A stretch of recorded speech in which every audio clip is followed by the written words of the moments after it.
Mesdames et messieurs, bonjour et bienvenue. Nous avons ici une solution d'acide chlorhydrique dont le pH est égal à 3, la concentration est de 10 puissance moins 3 mol par litre. On nous demande de démontrer que le HCl est un acide fort. Donc, nous allons utiliser deux méthodes pour démontrer que l'acide chlorhydrique est un acide fort.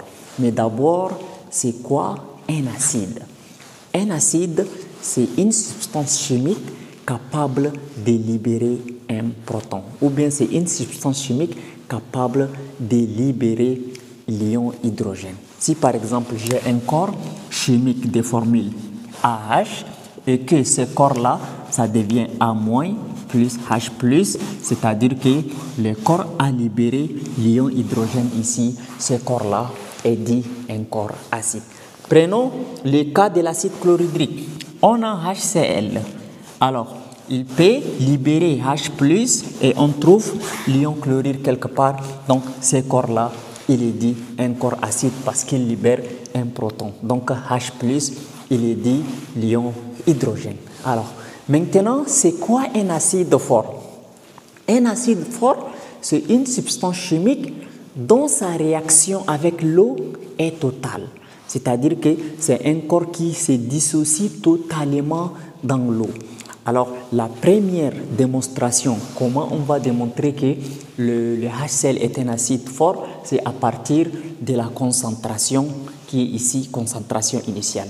Maintenant, la deuxième, c'est une étude quantitative qui va nous permettre de démontrer que le HCl est un acide fort. C'est parti. Si tu es là jusqu'ici, n'oublie pas de liker la vidéo et de t'abonner. Alors, maintenant, d'après la définition, on dit si nous avons un corps acide fort, quand on veut calculer son pH est égal à moins log de C. Donc, ça c'est la première méthode. Donc, je peux écrire ici, c'est la première méthode. Donc, pour tout acide fort, le pH est égal à moins log de C. Donc, c'est-à-dire pour trouver le pH d'un acide fort, il suffit de prendre la concentration initiale, vous remplacez et vous faites les calculs. Quand vous trouvez que c'est égal à moins log de C, c'est-à-dire que l'acide est un acide fort. Maintenant, ici, nous allons calculer le pH en utilisant cette concentration. Et quand on trouve le pH est égal à 3, c'est-à-dire si le résultat du pH qu'on trouve ici est la même que le résultat du pH qui est ici, c'est-à-dire que notre acide est un acide fort. Donc, c'est-à-dire, pour tout acide fort, on utilise seulement cette formule-là et on va faire une application numérique. Donc, on va dire le pH est égal à moins log de C. C maintenant ici, c'est 10 puissance moins 3. Donc, on fait descendre les moins 3 et avec ces moins-là, ça devient plus 3, c'est-à-dire on va avoir le pH est égal à 3 fois log de 10. Donc, c'est-à-dire le pH est égal à 3 fois log de 10 c'est égal à 1. Donc, c'est-à-dire le pH ici, c'est égal à 3. Maintenant, on a calculé le pH en utilisant la concentration. Nous sommes tombés sur le pH qui est donné dans l'exercice. C'est vrai. Donc, c'est-à-dire que notre acide qui est le HCl ici, donc le HCl est un acide fort, Voilà, est un acide fort. Bien, donc voilà comment on démontre qu'un corps est un acide fort juste en calculant le pH en utilisant la concentration qu'on donne ici, C. Maintenant, voyons comment démontrer d'une autre manière que le HCl est un acide fort. Donc, je vais effacer tout ce qui est ici. Alors, par quoi je vais commencer? Avant tout, je dois commencer par écrire la réaction chimique entre l'acide chlorhydrique et l'eau. Donc, première chose, je vais dire réaction chimique, la réaction. Bien. La réaction, ici, on aura le HCl plus H2O qui va nous donner le H3O plus Cl-. Vous savez que ici, le HCl, comme c'est un acide, d'après la définition, un acide est une substance capable de libérer un proton, c'est-à-dire capable de libérer H+. Maintenant, le H+, qui est libéré par le HCl va être capté par les molécules d'eau pour former l'ion hydronium et ici nous avons l'ion chlorure. Mais dans cette réaction, on ne va pas oublier la réaction d'autoprotolyse de l'eau. Donc on va dire DH2O, ça nous donne H3O+, plus OH-. Après avoir écrit l'équation bilan de la réaction, nous allons maintenant recenser les espèces chimiques qui sont présentes dans la solution. Donc surtout, on va s'intéresser seulement aux ions. Donc on va dire espèces chimiques, bilan des espèces chimiques.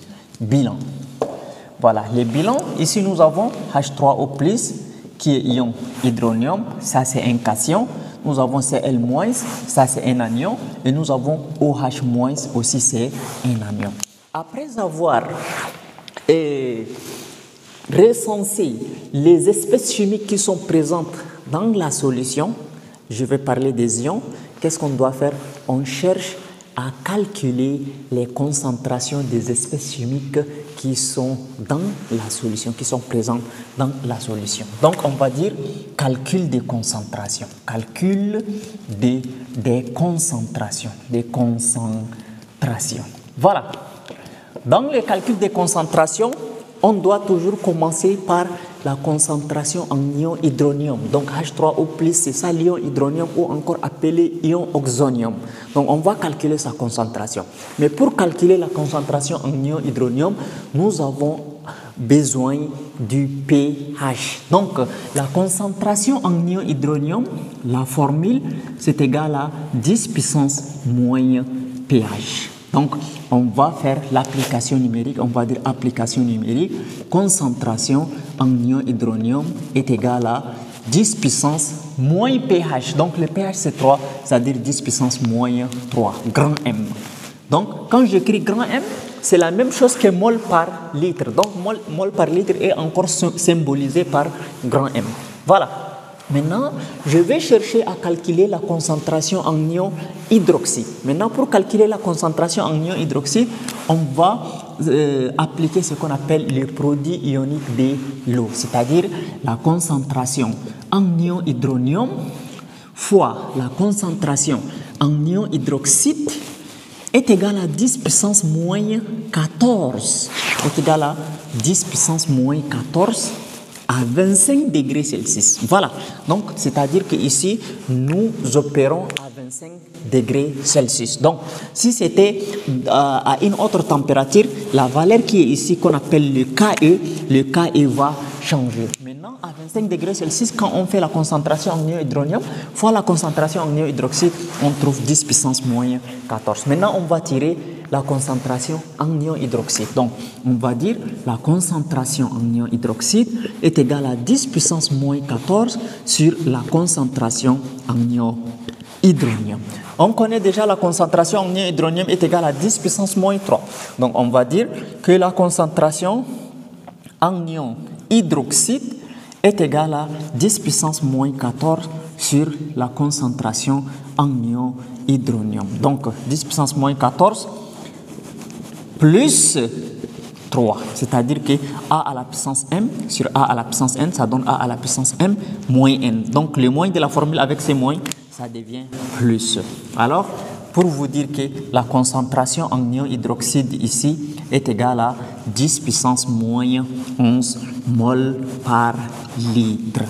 Voilà. Maintenant, qu'est-ce qu'il nous reste? Il nous reste la concentration en ion chlorure également que nous allons calculer.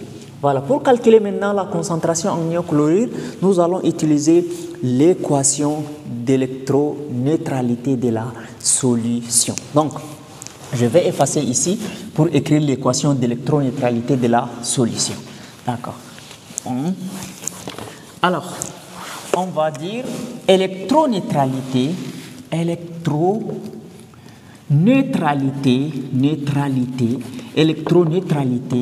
de la solution. Donc, c'est quoi l'électroneutralité de la solution? L'électroneutralité de la solution, c'est la somme des concentrations des ions négatifs est égale à la somme des concentrations des ions positifs. Donc, c'est-à-dire, c'est ça, quand dans une solution, vous avez recensé les espèces chimiques présentes dans la solution et que vous calculez leur concentration, c'est-à-dire la somme des concentrations des ions positifs est égale à la somme des concentrations des ions négatifs. Donc, on a combien d'ions négatifs? Nous avons deux, Cl- et OH-. Donc, concentration en Cl- plus concentration en OH- égale à la somme des concentrations en ions positifs.